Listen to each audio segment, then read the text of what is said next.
Are you looking for the easier, softer way out when it comes to recovery? Well, we're going to be talking about that today here on My Sober Truth.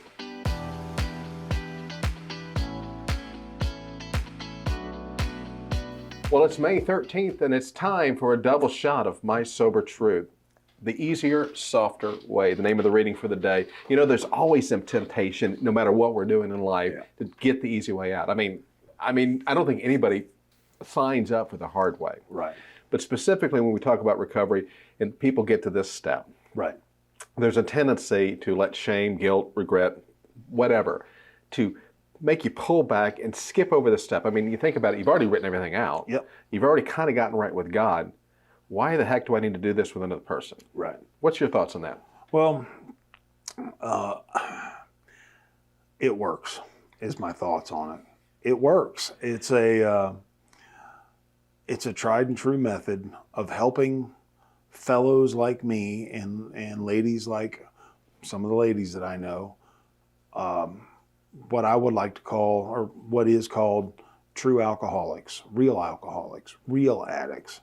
And we're talking about people who maybe have tried a lot of other things and they just can't quite get it right, can't get it dialed in, can't get their life to go right.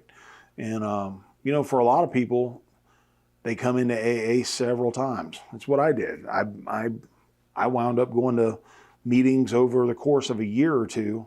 I'd go to a meeting and then not go back for a few months. And then I'd go to another meeting. And it always sounded good, but man, I wasn't willing to do what it took. To be quite honest, I was looking for an easier, softer way. What I was actually looking for is a way to manage drinking. I wasn't looking for a way to quit drinking. Wasn't looking for a way to quit drugs. Right. I was looking for a way to, taking it back to the first step, it's a two-part step. My life had become unmanageable. There was no doubt about that. So my life was unmanageable, but I wasn't sure that I was a real alcoholic. Right. So I kept trying to see if I was a real alcoholic. And I certainly would have never done this step, which is extremely difficult to do. Right. Sharing those most sensitive parts of your past. So what I've found now is that for me and for a lot of people like me, this is the easier, softer way. There wasn't a way for me to get around this. The only way for me to do this is to go right through it. I had a mentor, a teacher at the rehab that I went to, who he would just tell you. I remember on like one of the first days that I was there, I wound up in a meeting with a bunch of people, and this guy came in and talked. And one of the things he told us was he said, you know, he was basically telling us to look at our life and see where we're at. He goes, no one walked into this room today, and no one got here in a limousine. No one got here easy. He said, you all probably deserve the seat you're sitting in. And one of the things that impressed the most upon me was, he said, look at your life, your program. If you're sitting here, your program hasn't worked. And I never thought about my life as my program, but he was exactly right. What I was doing, the program that I was leading in my life had not worked. Right. I was 42 years old and sitting in rehab. My program hadn't worked. But to finish his sentence is, your program hasn't worked. Give our program a try. And that's it. You give it a try. What do you have to lose? Right. Let's speak to this other side of step 5. And here's a question I have for you. And it's an interesting question. How did processing through this, what seemed like a hard step to begin with, help you in your recovery journey? Well, I can tell you one thing was, it was the action of doing this, and then the relief that came with doing this step has worked its way over into the rest of my life, as it should, as a person who does what he can. I'm not perfect, I'm not an angel, but I try to live my life according to the 12 steps of recovery. It's a great life to live. But so 10, 11, and 12, part of 10, 11, and 12 is when you make a mistake, you fix it right then. Well, what I found out was I didn't like pain very much in my life. That's the reason I drank. It's the reason I drugged. So now I don't have anything to help me with the pain. The drinks and the drugs weren't the problem. The drinks and the drugs were my solution to the problem. The problem was what was going on in my heart and what was going on in my head. So now I still don't like pain, but guess what? I found some things that work to help with that pain. So one of the most valuable lessons out of this is that it works, and that I can apply it to the rest of my life.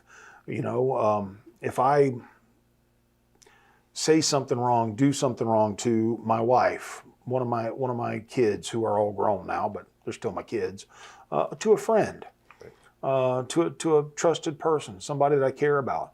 If I do something wrong, and I do, I don't want that to fester. I know what happens when it festers. Been there, done that. My scorecard is very exacting to tell me what happens when I let things fester. I don't want that to happen. This step works. Let me apply it to this.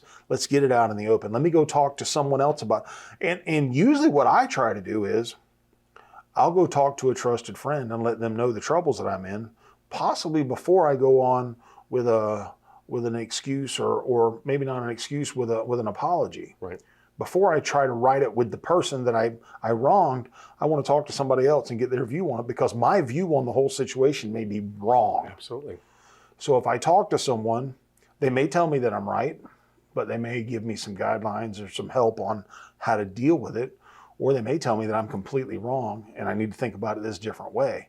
Well, I probably need to think about it a different way. So it's like that old axiom we learned from this step: a problem shared is a problem halved. Absolutely. And the burden shared is a burden halved. And releasing that burden opens the door for more freedom. So as we wrap up, I got a question for the viewers, pretty much the same one I just asked you. So for all of you out there who have walked through step 5, I'm really curious about this.